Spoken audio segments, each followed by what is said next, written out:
Convite à reflexão número 78. Compromisso no servir. Olá, amigos! Novamente eu estou aqui para mais uma reflexão. Meu nome é Geralda e eu sou tarefeira da Casa Espírita Joana de Ângeles. E o tema que nos foi proposto para a reflexão é o compromisso no servir. Eu fui convidada a desenvolver este tema tão importante para todos nós que queremos servir a Jesus, ajudando na divulgação desta doutrina tão esclarecedora que é a doutrina espírita. E também no amparo a nossos irmãos que tanto sofrem nos dias de hoje e batem constantemente as portas da nossa casa. E para iniciar a nossa conversa, eu vou ler uma breve história que está no livro Contos e Pontos, no capítulo 10, cujo título é O Discípulo de Perto. Esse livro ele foi psicografado por Chico Xavier, do irmão X, o nosso querido Humberto de Campos. Vamos lá então? Essa história vai nos remeter à época que Jesus estava entre nós, lá em Jerusalém. Havia um jovem de nome Efraim, que era filho de Atade. Efraim, tão logo soube que Jesus estava na cidade e que se rodeava de pequeno colégio de aprendizes diretos para a enunciação da Boa Nova, veio apressado em busca de informes precisos. Divulgava-se, com respeito ao Jesus, toda sorte de comentário. O povo que mantinha-se oprimido naquela época respirava em toda parte o clima de dominação. E Jesus curava, consolava e bendizia. Imaginem vocês, ele chegar a transformar água em vinho numa festa de casamento. Não seria ele o príncipe esperado com suficiente poder para redimir o povo de Deus? Certamente.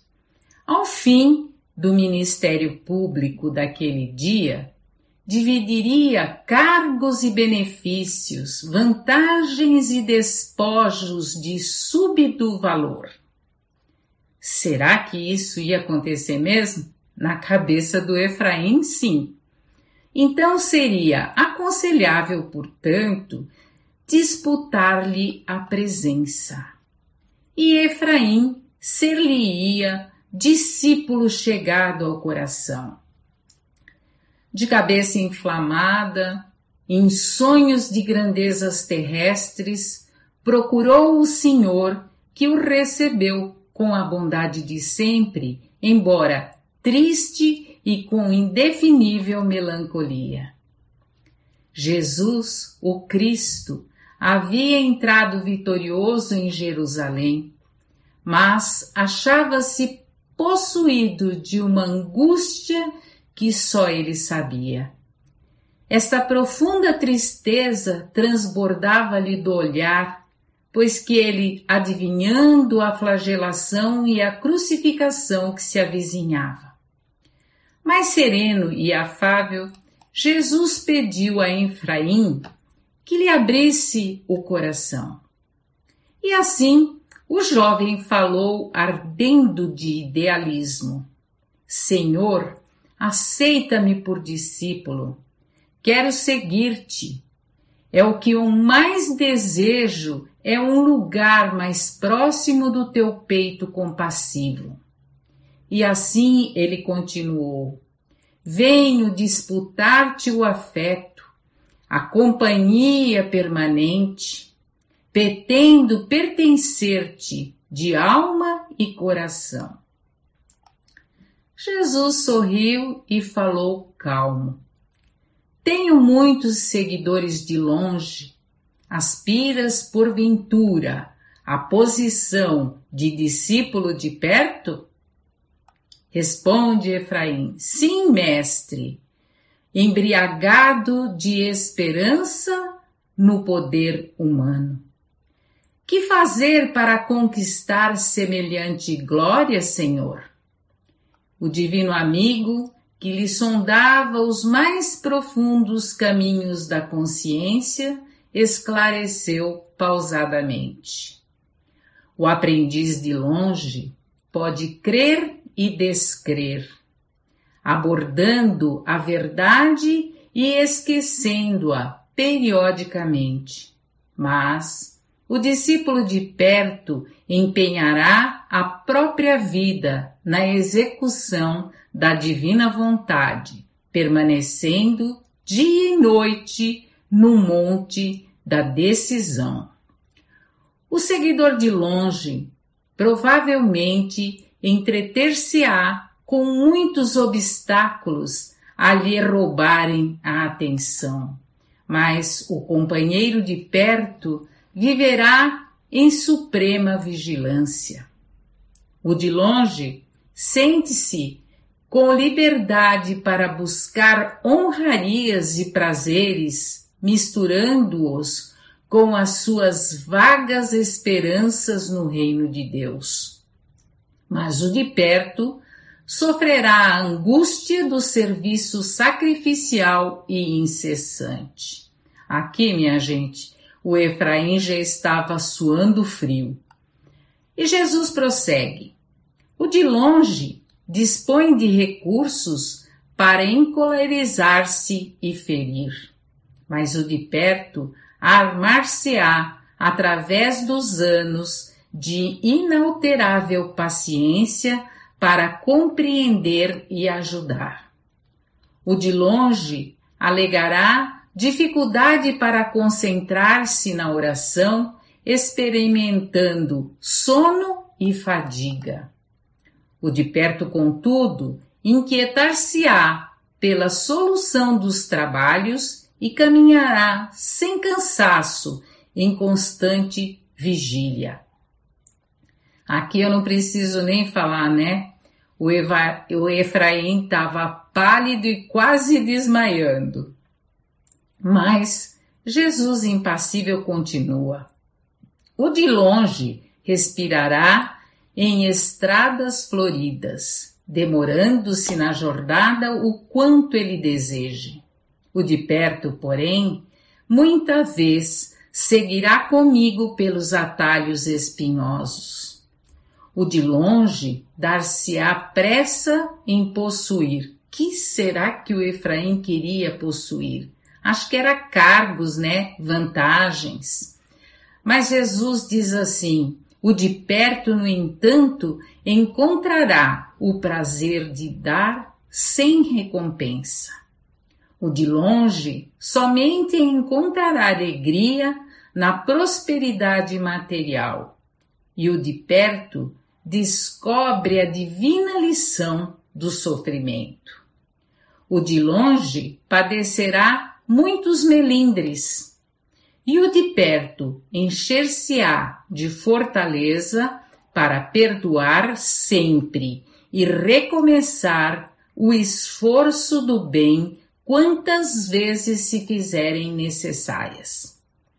O de longe não cooperará sem honras, mas o de perto servirá com humildade, obscuro e feliz. O de longe adiará os seus testemunhos de fé e amor perante o Pai, mas o de perto, entretanto, estará pronto a aceitar o martírio em obediência aos celestes desígnios a qualquer momento.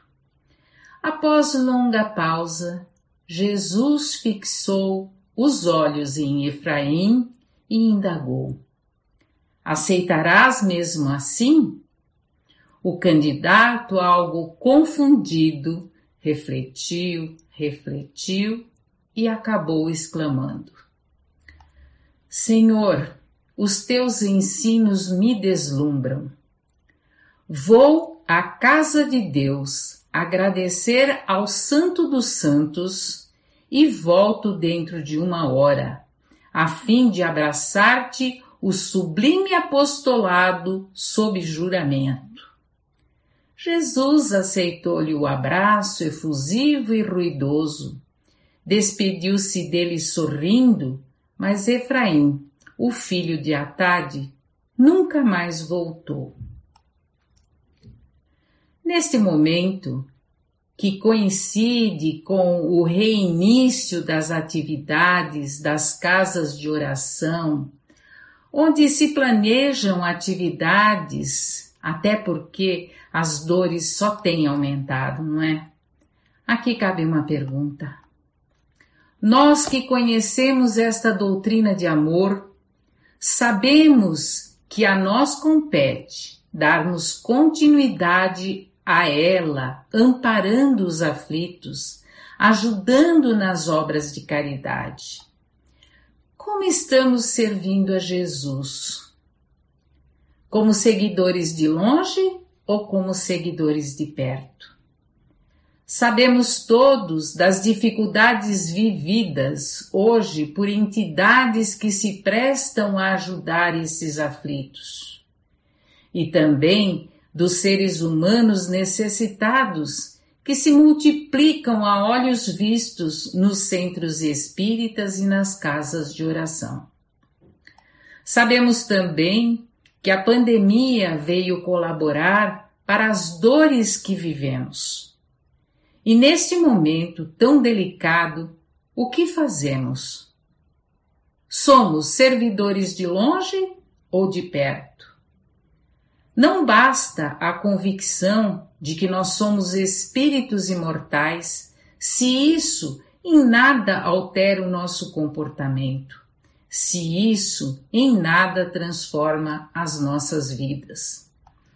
A casa espírita é, na verdade, o local onde podemos exemplificar mais diretamente o Evangelho do Mestre Jesus.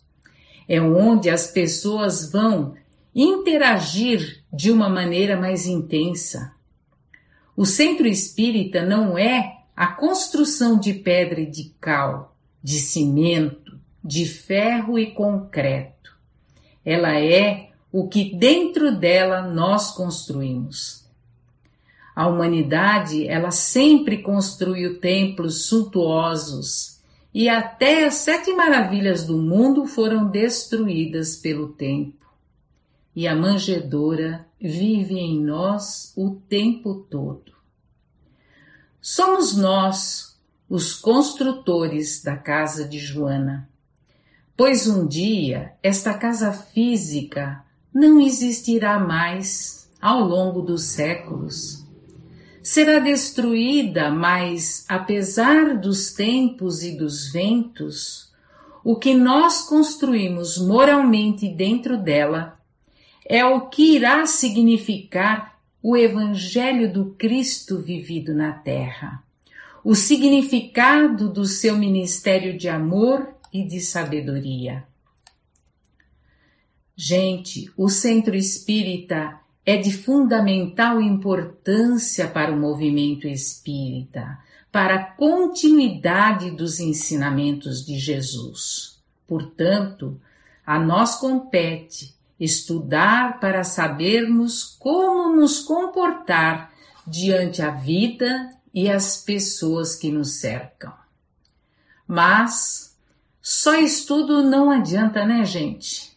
É muito importante saber, mas mais importante é praticar a caridade tanto ensinada como vivida por Jesus. Nossa mentora, Joana de Ângeles, diz que o centro espírita deve ser espiritualizado, de acordo com Kardec, e a segunda proposta de Joana é qualificar. A exemplo, vivemos hoje a época da qualidade total e precisamos nos qualificar para melhor atender às necessidades de nossos irmãos. Não é possível alguém se candidatar à aplicação de passes, mas essa pessoa não se qualificou para isso, não fez nenhum curso. O mesmo acontece com quem quer um atendente fraterno. Pode ter muito bom coração, mas se não tem nenhum tato psicológico, temos que pensar nisso, temos que fazer curso, temos que nos qualificar. Para cada atividade do Centro Espírita, nós temos que nos preparar. Fazer um curso, isso não é elitizar, intelectualizar, é estar apto ao trabalho. Ao se tornar tarefeiro de uma casa espírita, inconscientemente nós acabamos nos cobrando mais e nos policiando sobre nossas atividades e atitudes. Mas isso não quer dizer que iremos viver perfeitamente de acordo com o que diz a doutrina espírita. Afinal, somos seres humanos em estado de aprendizagem e podemos sim cometer erros de conduta, sabendo dessa situação que nós podemos errar. Nós precisamos nos lembrar daquele ensinamento básico e tão útil que Jesus nos deu: orai e vigiai. Precisamos ter os devidos cuidados com as vibrações que nós espalhamos pelos diversos ambientes na nossa casa espírita, procurando participar com alegria e dignidade dos trabalhos realizados, sobre a inspiração e o comando dos espíritos de luz, mantendo o desejado equilíbrio emocional, cedendo nossos melhores fluidos, tornando-nos instrumentos úteis aos variados e delicados trabalhos que ali se processam. Minha gente, ser tarefeiro espírita vai muito além do que nós conseguimos ver. É porque você é um dos voluntários que deve ir ao trabalho somente quando você quer? Você tem um compromisso com a espiritualidade e com os sofredores encarnados e desencarnados presentes na casa. Seja sempre grato por ter a oportunidade de ajudar outras pessoas e, com isso, ir aos poucos diminuindo todos aqueles débitos que nós mesmos criamos em nossas encarnações pretéritas. Faça por amor, pelo simples fato de ver outra pessoa bem, e não espere absolutamente nada em troca. Estamos neste planeta de expiações e provas todos juntos. Precisamos uns dos outros para evoluir. Elevar o nível de conhecimento doutrinário dos frequentadores das casas espíritas, bem como disseminar corretamente as ideias do espiritismo junto às massas, dentro dos parâmetros do respeito ao outro e à doutrina, é dos mais graves compromissos a que todo espírita verdadeiro deve vincular-se. Sem esquecer que nossa conduta, a conduta de cada um de nós, é a carta do Cristo. Quem fala isso é Paulo na segunda epístola aos Coríntios. Vale a pena ler. O estudo da doutrina espírita amplia a nossa compreensão sobre as leis da vida, sobre a imortalidade da alma, sobre o objetivo de cada encarnação. Esclarece-nos quanto à visão de Deus como Pai Criador de tudo que existe, e em especial o quanto ao nosso papel de co-criadores junto à inteligência suprema do universo, despertando-nos para a responsabilidade e a importância em nos tornarmos agentes de transformação. É através da nossa mudança íntima e das nossas ações renovadas que colaboramos para a transformação moral da sociedade em que nós vivemos. Da mesma forma, quando a mensagem do Cristo, renovada pela doutrina espírita, toca verdadeiramente o nosso coração, nós somos tocados de tamanha alegria e gratidão que nos sentimos impulsionados a retribuir, de algum modo, todo o benefício que nós recebemos.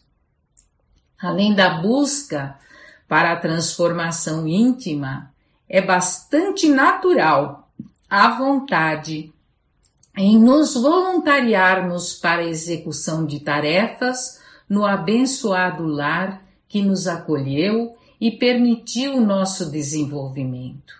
Deste conhecimento tão nobre que também elevou os nossos sentimentos à casa espírita. E trabalho é o que não falta, não é, minha gente?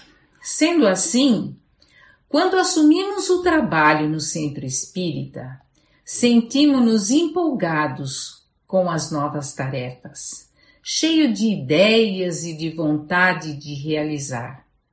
E assim devemos prosseguir, sem esmorecer ante as dificuldades, que possam se apresentar na nossa caminhada hoje ou amanhã, enquanto espíritas cristãos. Nós devemos nos esforçar em domar as nossas más inclinações e más tendências e aprendendo a cada dia como bem servir com Cristo. A seara é grande e o mestre precisa de colaboradores para a sua mensagem de amor e consolo continue chegando aos corações mais necessitados. Quando assumimos o trabalho na casa espírita, sentimos-nos empolgados com as novas tarefas, cheio de ideias e de vontades a realizar.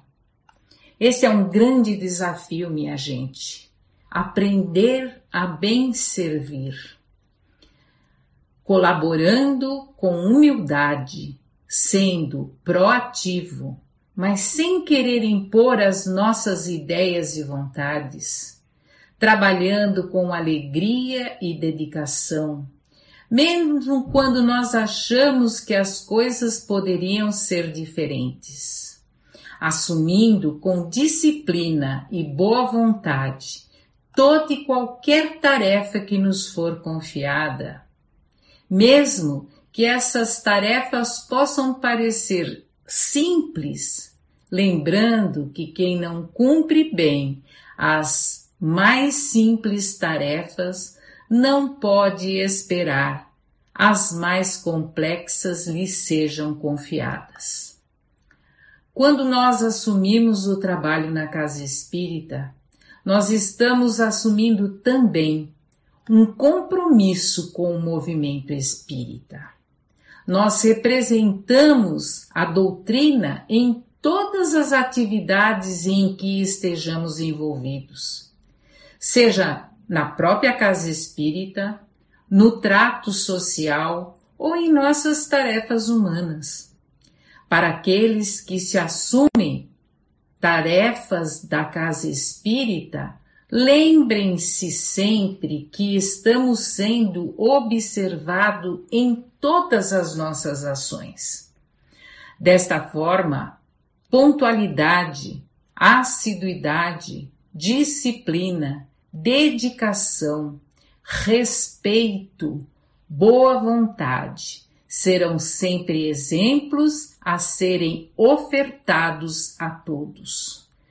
Da mesma forma, o estudo da doutrina deve ser uma constante para que possamos ofertar informações de qualidade, fidedignas aos conteúdos das obras básicas da codificação kardeciana.